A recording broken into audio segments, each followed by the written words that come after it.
Welcome to Daily Current Affair. Today is 15th of November 2022. The question is Nobel Literature dash dash honored UK's Royal Order of Merit Award. That is Venky Ramakrishnan. So वेंकी रामाकृष्णन क्या है? ये molecular biologist हैं. कहाँ के? United kingdom के. But ये Indian है, origin इनका इंडियन है और रहते कहाँ पे? यूनाइटेड किंगडम में रहते हैं. इनको रॉयल ऑर्डर ऑफ मेरिट जो है अवार्ड दिया गया है. किसके द्वारा? ब्रिटेन के जो किंग है, किंग चार्ल्स III, उन्होंने ये अवार्ड दिया है. ठीक है. ऑर्डर ऑफ द मेरिट, जो ये order of the merit award है, ये कब दिया गया था? सबसे पहले 1902 में बाय किंग एडवर्ड VII ने इसको दिया था. तो ये professor Venky, he was born in Chidambaram, Tamil Nadu में इनका जन्म हुआ था. उसके बाद ये पढ़ने कहाँ चले गए थे? बायोलॉजी पढ़ने चले गए थे यूनाइटेड स्टेट, और वहाँ से ये कहाँ पे आ गए थे? यूके में.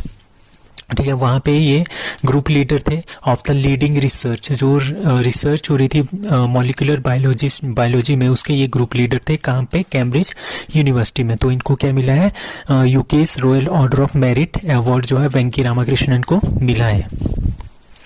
Who is set to host IBSA blind football women's Asian Oceania championship 2022? That is C, India. So India ISBA blind football women Asian Oceania championship जो है वो होस्ट कर रहा है. ठीक है. जो केरला, और ये कहाँ पे होगा? ये केरला में हो रहा है. ठीक है. ये आपने ध्यान रखना है, वेरी वेरी इंपॉर्टेंट, कि ये कहाँ पे हो रहा है? केरला में हो रहा है. केरला के गवर्नर कौन है? आरिफ मोहम्मद खान. इन्होंने इसको इनॉग्रेट किया. IBSA blind football women's Asian and Oceania championship 2022 कहाँ पे? कोच्चि में, केरला में है. ठीक है. कब? 11 नवंबर से 18 नवंबर तक ये चलेगा. क्या है? ये पैरा फुटबॉल इवेंट है.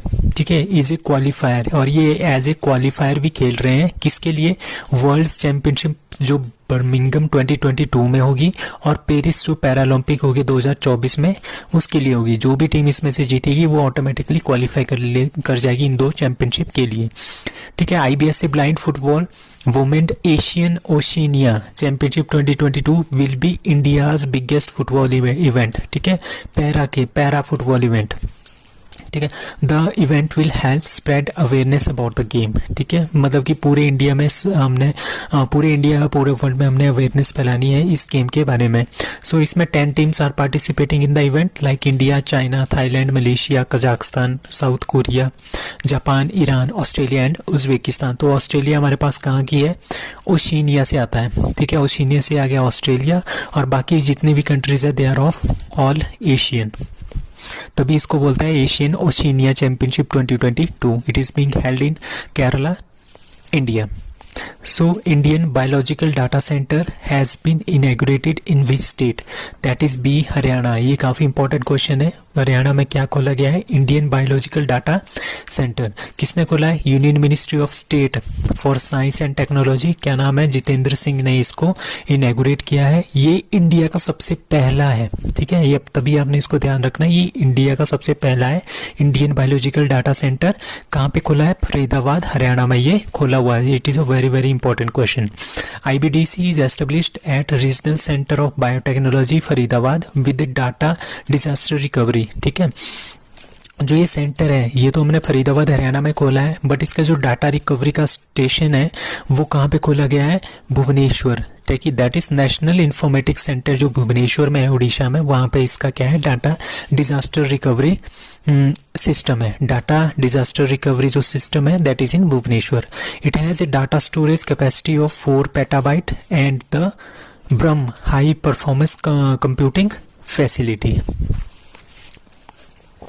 As per the amendment in Aadhaar rules, supporting documents need to be updated once in how many years? That is 10. ठीक है. अभी क्या हुआ है? As per recent notification by the ministry of electronics and IT, इन्होंने क्या बोला है कि जो हम आधार कार्ड बनाते हैं ना, एक बार हमने आधार कार्ड बना दिया, ठीक है, एनरोल कर लिया हमने आधार कार्ड के लिए, तो यहाँ पे कुछ एक डॉक्यूमेंट्स लगते हैं. ठीक है. और ये डॉक्यूमेंट्स क्या होंगे? एवरी 10 साल के बाद ये चेंज होगी. सपोज करो हमने 2011 में बनाया था आधार कार्ड, अब 2021 में ये क्या होंगे? चेंज होंगे. ठीक है. अभी तो 2021 चला गया है. सपोज कर लो कि हमने इसको 2013 में किसने आधार कार्ड बनाया है, अपने डॉक्यूमेंट 2013 में दिए हैं. अब उनको डॉक्यूमेंट्स कब देने पड़ेंगे? 2023 में।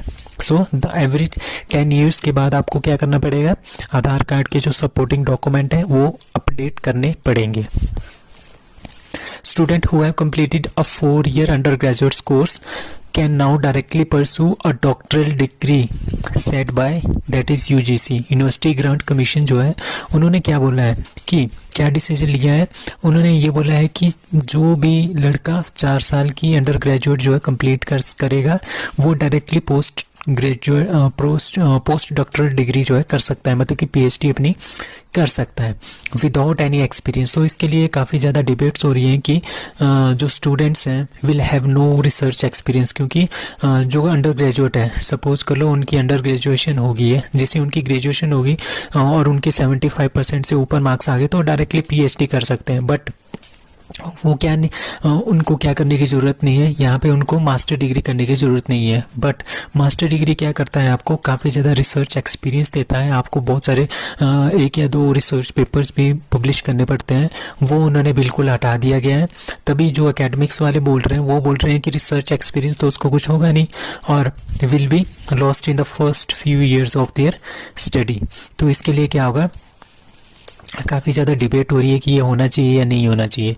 तो क्या क्या कंडीशंस हैं, जो पर्सन है, सपोज करो कोई ग्रेजुएशन कर रहा है और 4 साल की उसकी ग्रेजुएशन है और उसने 4 साल की ग्रेजुएशन में उसके 75% या उससे ज़्यादा स्कोर आ गया है और equivalent grade on point scale आ गए, ठीक है, जैसे 10 से 1 से लेकर 10 के बीच में जो ग्रेड स्केल होता है, ठीक है, और उसकी जो परसेंटेज कन्वर्टेड है वो 75% से ऊपर है, तो वो डायरेक्टली आपकी पीएचडी कर सकता है। ठीक है, अब सपोज कर लो कोई किसी ने बैचलर डिग्री की है, ठीक है, और उसके 75% जो है वो नहीं आए, ठीक है, टोटल जो ग्रेजुएशन में है 4 साल की ग्रेजुएशन में उसके 75% नहीं आए, तो अब उसको क्या करना पड़ेगा, 1 साल की मास्टर डिग्री करनी पड़ेगी, 1 साल की मास्टर डिग्री करनी पड़ेगी और उसको वो पास करनी पड़ेगी 55% के साथ से, ठीक है, एवरेज कितना आना चाहिए 55%, ठीक है, तो उसके बाद क्या कर सकता है वो पीएचडी डायरेक्ट कर सकता है।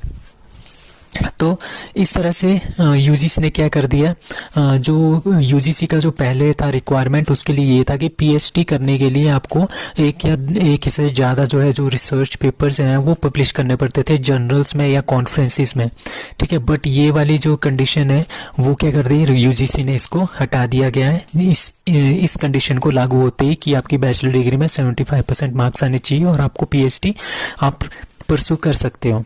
According to the new regulations individual institutions, तो जो इंस्टीट्यूशंस भी हैं वो क्या कर सकते हैं, वो अगर उन्होंने पीएचडी के लिए एडमिशन करवानी है तो वो डायरेक्टली पीएचडी एडमिशन के लिए क्या कर सकता है, अपने एग्ज़ाम कंडक्ट करवा सकता है। और उसके लिए वैसे क्या होता था, नेशनल एलिजिबिलिटी टेस्ट नेट की ज़रूरत होती थी, अब ये नेट की ज़रूरत भी ख़त्म हो गई है। आप कोई भी यूनिवर्सिटी है वो अपने पीएचडी के का एडमिशन एग्ज़ाम करवा सकता है और उसी के बेस पे क्या करेगा, अपनी पीएचडी एडमिशन्स करवा सकता है। So exercise Garuda 7th is going to be organized between India and that is France। India और फ्रांस के बीच में होती है गरुड़ 7, जो गरुड़ 7 एक्सरसाइज है वो इंडिया और फ्रांस के बीच में हो रही है।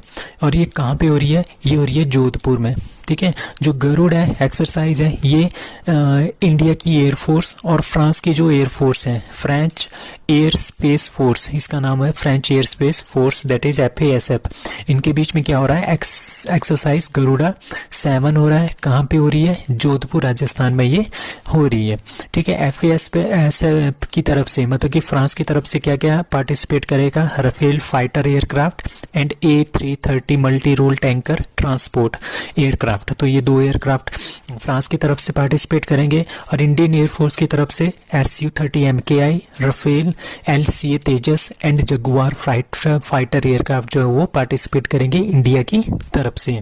अब कुछ और एक्सरसाइजेस हैं, लाइक इंडिया और फ्रांस के बीच में 3 एक्सरसाइजेस होती हैं, आपने ध्यान रखना है, वरुण, गरुड़ एंड शक्ति, ठीक है। शक्ति इंडियन आर्मी की है, इंडियन आर्मी और फ्रांस की आर्मी के बीच में होती है।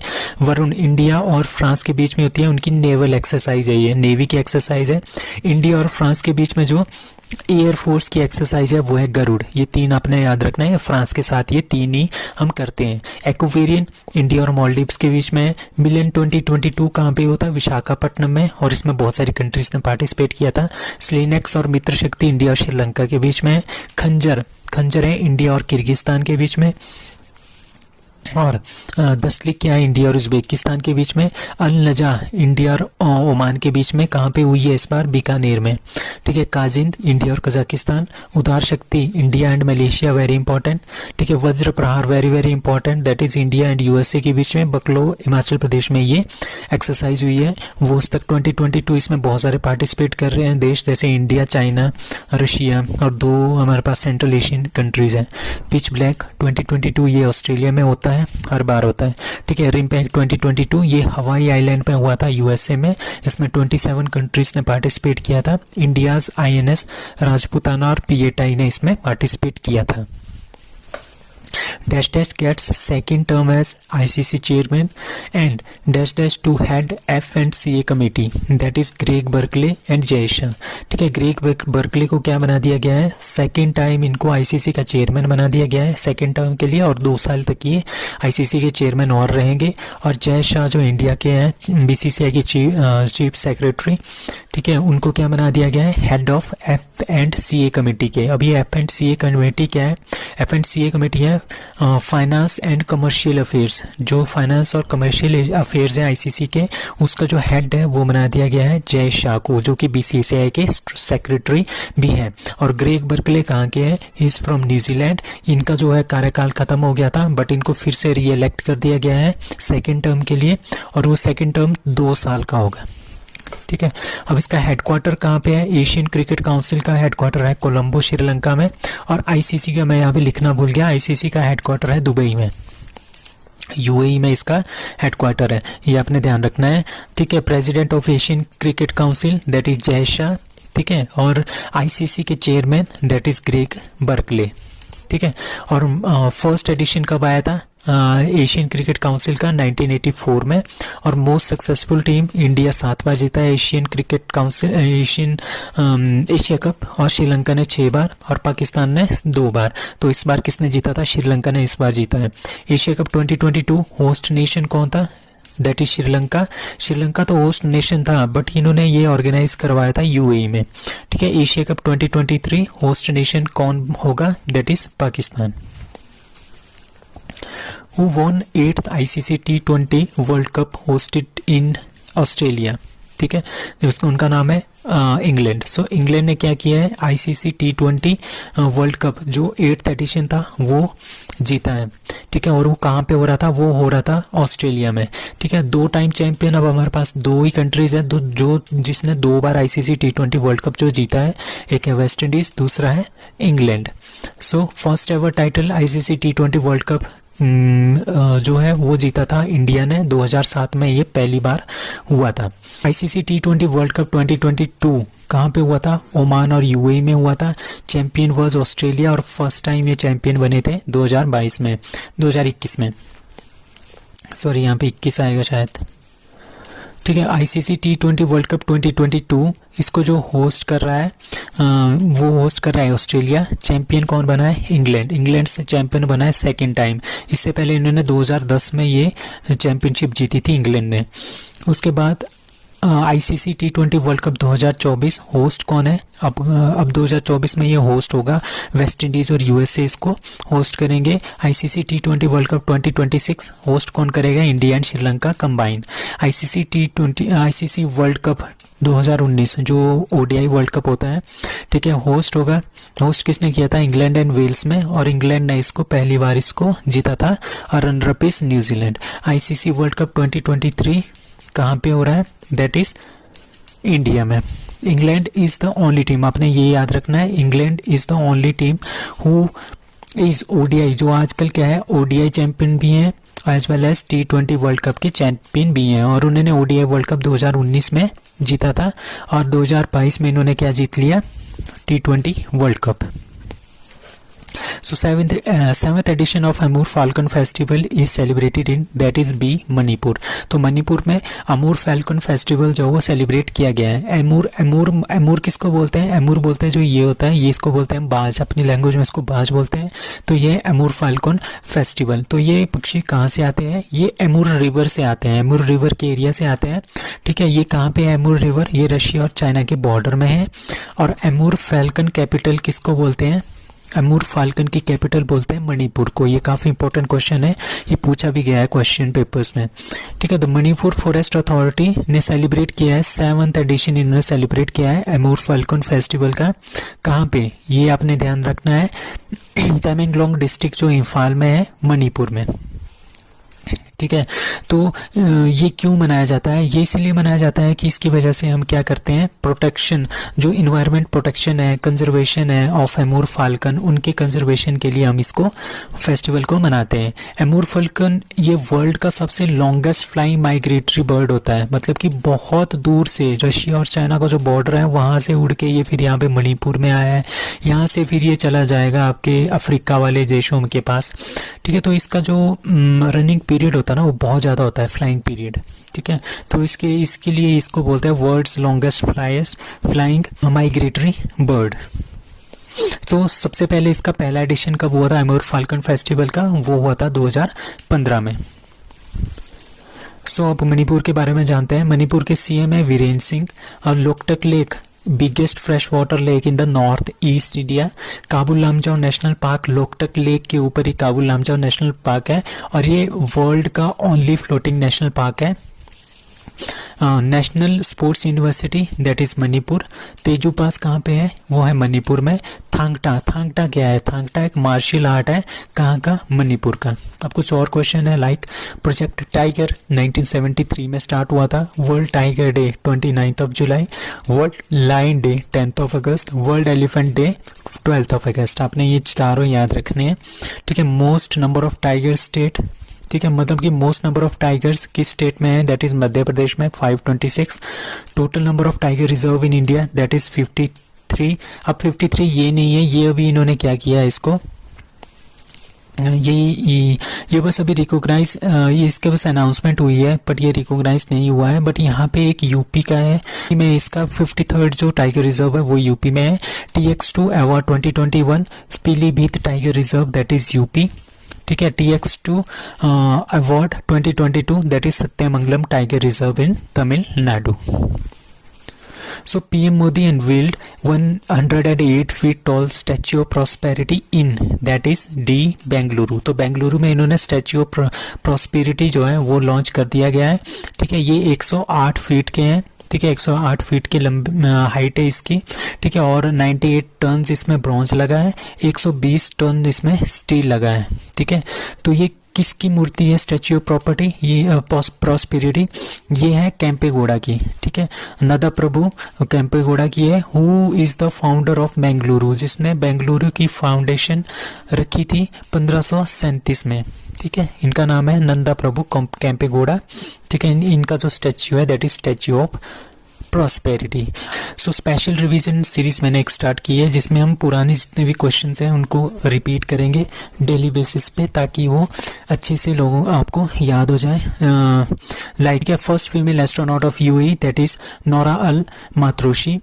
The first Gulf country to establish a relationship with Israel that is UAE. ठीक है, first Arab nation to start Mars mission that is UAE. Abraham accord between UAE and Israel. World first paperless government वो भी UAE की है। समृद्धि and bongo सागर ये exercise है India और बांग्लादेश के बीच में।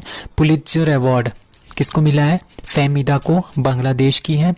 SDG sustainable development goal progress award 2022 Sheikh Hasina को मिला है। She is the prime minister of Bangladesh. Atal bridge कहाँ पे बना है? साबरमती रिवर के ऊपर, अहमदाबाद गुजरात में। गरबा डांस जिसको नॉमिनेट किया गया है यूनेस्को की हेरिटेज लिस्ट के लिए, ये गुजरात का डांस है।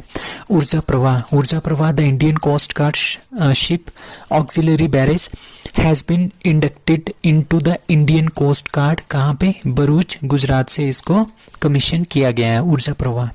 World first WHO global centre for traditional medicine that is Jamnagar Gujarat में खोला गया है। Organisation with headquarter at Geneva Switzerland, ठीक है, जिनेवा स्विट्जरलैंड में जिन ऑर्गेनाइजेशन का हेडक्वार्टर है वो है WTO, WHO, ILO, UNHRC and CITES. President of Hungary Katalin Novak. World athletic championship में गोल्ड जीता है एंडरसन ने, सिल्वर जीता है नीरज चोपड़ा में जेवलिन थ्रो में। टोक्यो ओलंपिक 2022 में नीरज चोपड़ा ने क्या जीता है, गोल्ड जीता है जेवलिन थ्रो में। कितना मीटर भाला फेंके, 87.5 मीटर जेवलिन फेंके। World biggest temple that is वैदिक प्लानिटेरियम टेम्पल कहाँ पे खोला गया है, मायापुर डिस्ट्रिक्ट नदिया में, वेस्ट बंगाल में। और इसको कौन बना रहा है, ISCON, आइस्कॉन वाले इसको बना रहे हैं। First female native American to go to space that is Nicole Mann. ये काफ़ी इंपॉर्टेंट क्वेश्चन है। So that's all for today, thank you.